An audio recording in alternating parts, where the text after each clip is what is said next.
Salut mes petits pragmas.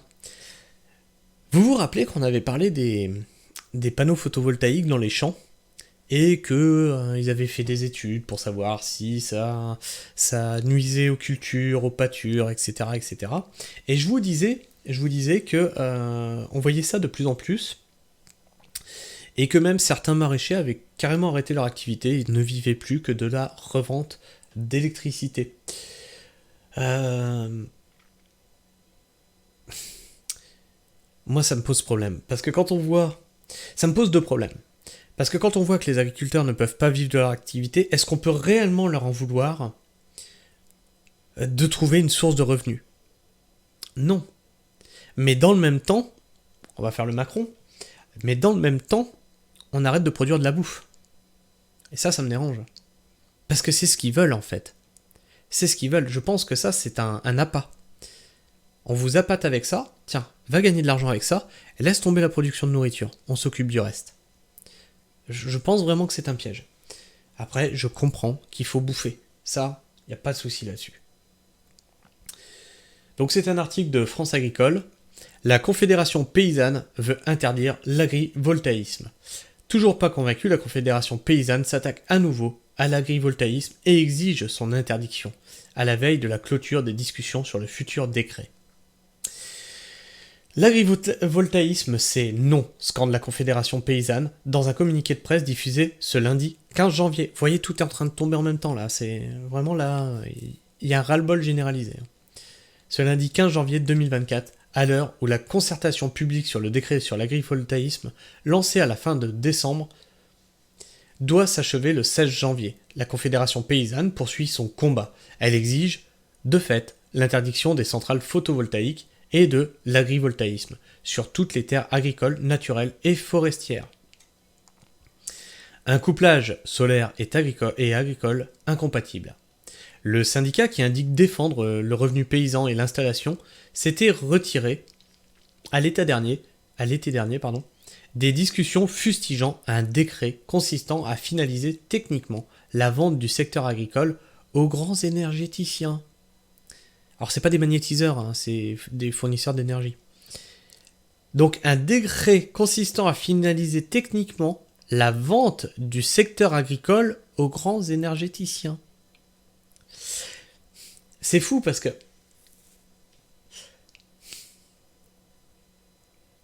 vous pouvez pas dire que je l'ai pas dit.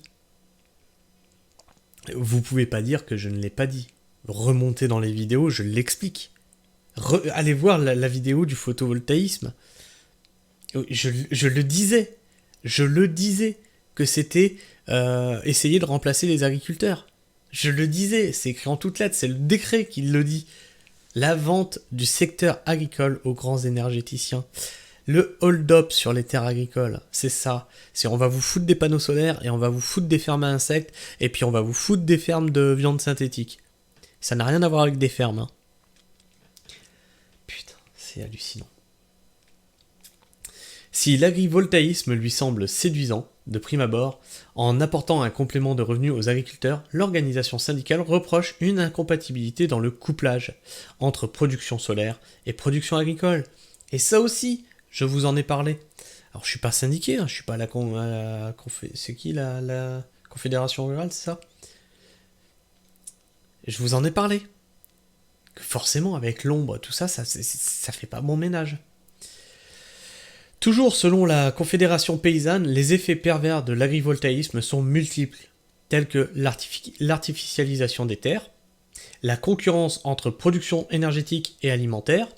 Là c'est pareil, je vous le disais, j'ai rien contre le solaire. Mais foutez ça sur des putains de bâtiments, foutez ça sur des hangars, foutez ça sur des granges. Mais foutez la paix aux terres. Il faut savoir un truc. Et là, je vais vous choquer. Dites-moi dans les commentaires, vous arrêtez la vidéo après la question, dites-moi combien il y a de pourcentage de terres arables sur la Terre. De terres cultivables. Faites pause, répondez dans les commentaires. En pourcentage. Hein. C'est bon, vous avez répondu? Il y a 10% sur la surface du globe. 10% de terres arables. Seulement.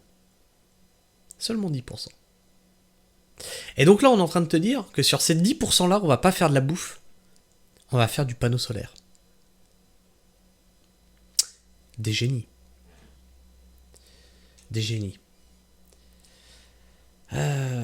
Sont multiples, tels que l'artificialisation des terres, la concurrence entre production énergétique et alimentaire, la précarisation des baux ruraux ou l'atteinte à la biodiversité. Les gisements photovoltaïques sur les toitures et les espaces artificialisés sont largement suffisants pour répondre à la demande d'électricité renouvelable. Mais c'est ce que je dis, mais il va falloir que je m'engage dans la Confédération paysanne. C'est hallucinant. Mais c'est hallucinant, c'est tout ce que j'ai dit. Alors non, je vais pas m'engager. Je suis, comme je vous le dis tout le temps, je suis pas politisé et je rejette tout syndicat. Je me suis déjà fait avoir, c'est bon. Quand j'étais en salarié. Comme l'a démontré l'ADEME, souligne la Confédération paysanne. Le syndicat souhaite que le plan de développement des énergies renouvelables se concentre sur les zones artificialisées et les toitures. Et je suis tout à fait d'accord avec vous. Mais je suis tout à fait d'accord avec vous. Est-ce qu'on a? Non, on n'a pas. On n'a pas de commentaires. Et vous, qu'est-ce que vous pensez de ça? Est-ce que vous pensez qu'effectivement, ils ont raison, il faudrait interdire d'artificialiser des terres et mettre ça sur des toits? Ou est-ce que vous pensez que, en avant toute, énergie verte, greenwashing à fond, et puis, allons-y, quoi. Au pied du mur, pied au plancher, droit dans le mur. Enfin bref, dites-moi ce que vous en pensez dans les commentaires, n'hésitez pas à me partager vos avis et vos opinions. Dites-moi si je suis complètement à côté de la plaque, c'est possible aussi. Après, on est le soir, je suis fatigué, comme d'habitude, c'est le soir que je fais mes revues de presse. N'hésitez pas à me laisser un like si vous aimez ce que je fais, ou un dislike si vous aimez pas ce que je fais. Si vous êtes encore là en fin de vidéo, n'oubliez pas de vous abonner et d'activer la petite cloche, comme ça vous louperez aucune des sorties vidéo. Sur ce, moi je vous fais la bise, prenez soin du sol et restez pragmatiques. Ciao!